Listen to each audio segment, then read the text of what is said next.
Blue Jays live to play another game this afternoon against Cleveland.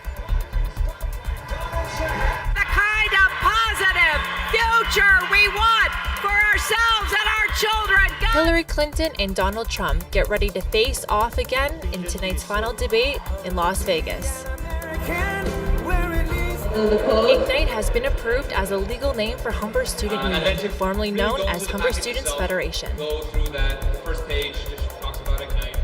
Hi, and welcome to Humber News. I'm Lindsay Wadden, coming to you from our newsroom here at Humber College North Campus. The Toronto Blue Jays are still alive in the American League Championship Series after a 5-1 win against Cleveland yesterday, and they get another chance this afternoon to hit it out of the park. Aaron Sanchez pitched 6 strong innings yesterday, setting up today's Game 5 in Toronto.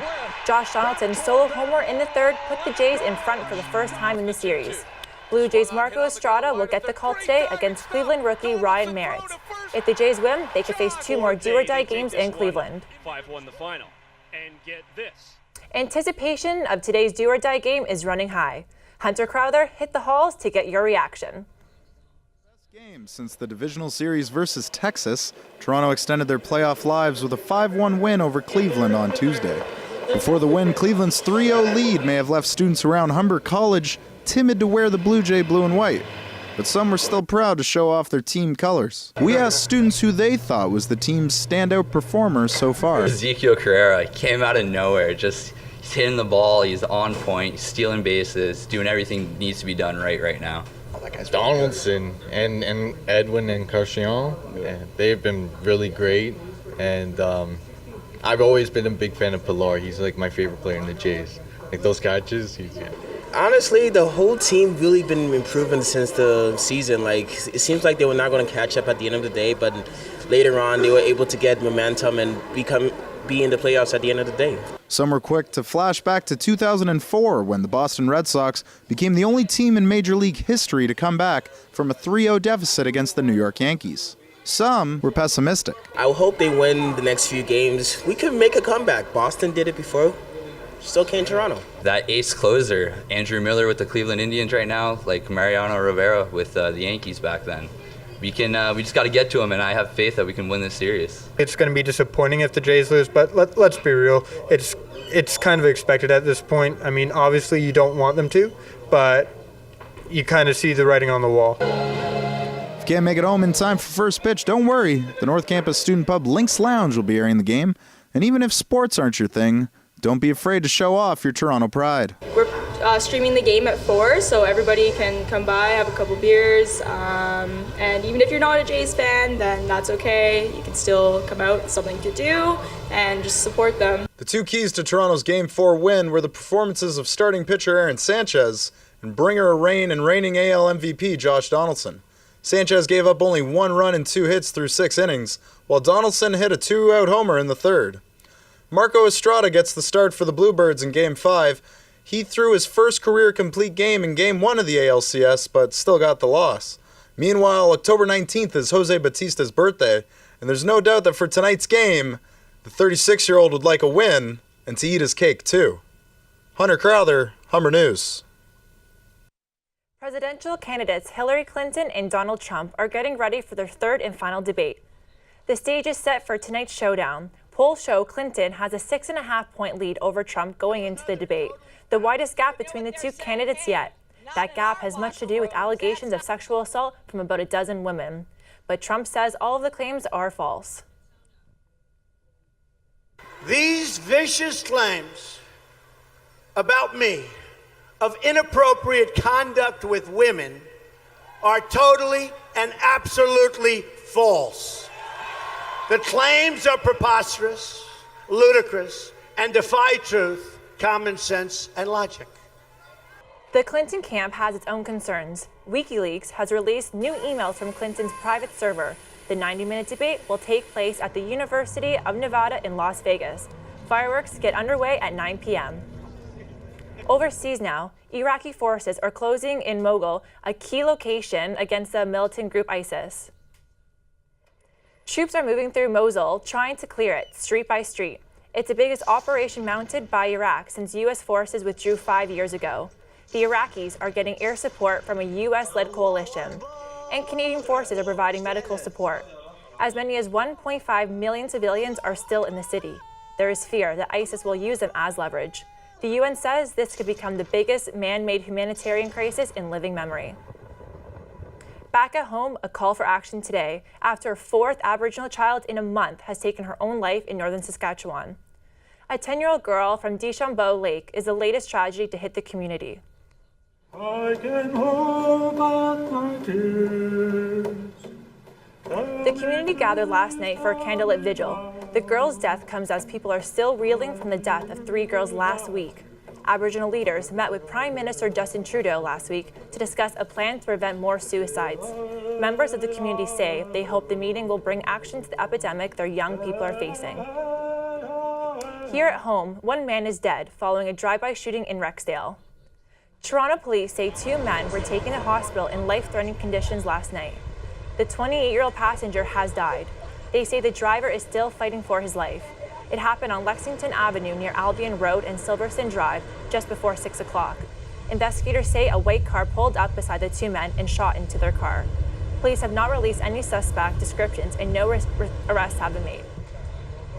Humber Student Union has approved the legal name change for the HSF to Ignite and the $400,000 it costs for the rebrand. We get all the details from Alana McLeod. The meeting started with the approval of the agenda and a quick rebranding update by Ignite President Ahmed Tahir. And empowerment really fed into that naming, and we wanted to make sure that the name Ignite as well had a lot of shared meaning with people, and was evocative, was strong, and was powerful, and I feel like we've accomplished that.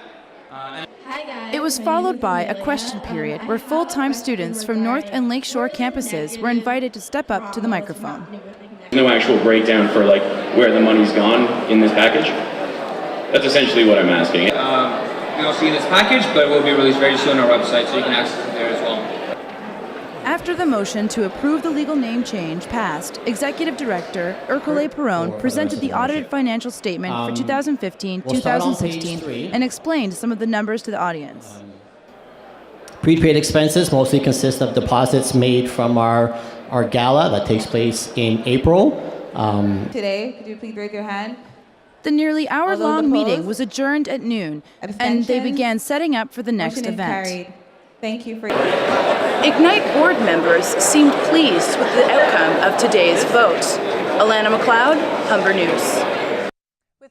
With winter just around the corner, the green scenery won't be around much longer, but there will be plenty more of that once a new super park is completed. Chris Bessick has the details. The physical soul of the city. Mayor Tory spoke to members of the public yesterday. He acknowledged the importance of parkland in Toronto, as he recognized the donors of the new Don River Valley Park, who were present at the announcement. It's people working together, and what better thing to work together is with the natural environment that we have, and to invest in looking at the environment and make sure that the water and other plant life comes back to being really sustainable again.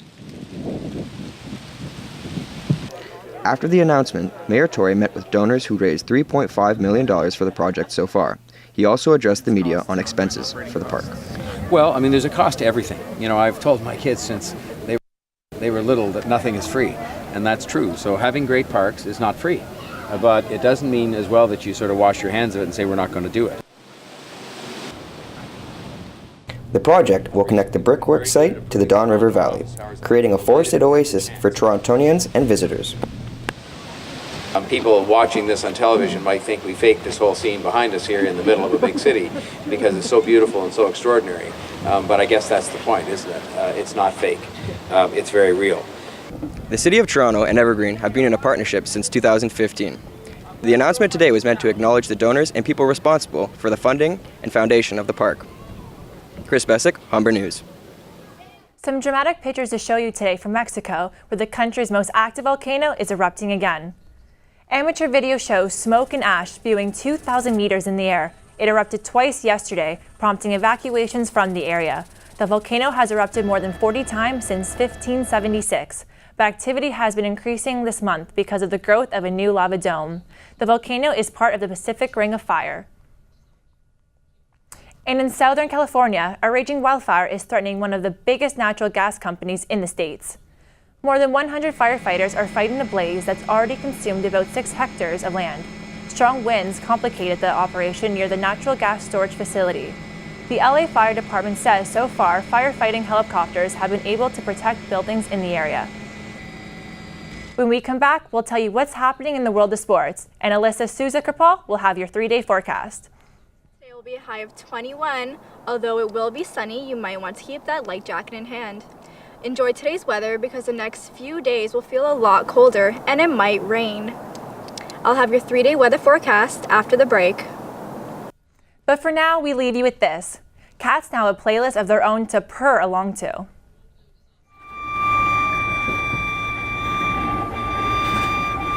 Universal Music released Music for Cats as the first major record deal geared towards animals, and it's already gone to #1 on iTunes Classical Music. Its composer is allergic to cats, but says music composed for them affects human emotions. Music for Cats relates to the theory that mammals have an intuitive response to their sound in early years.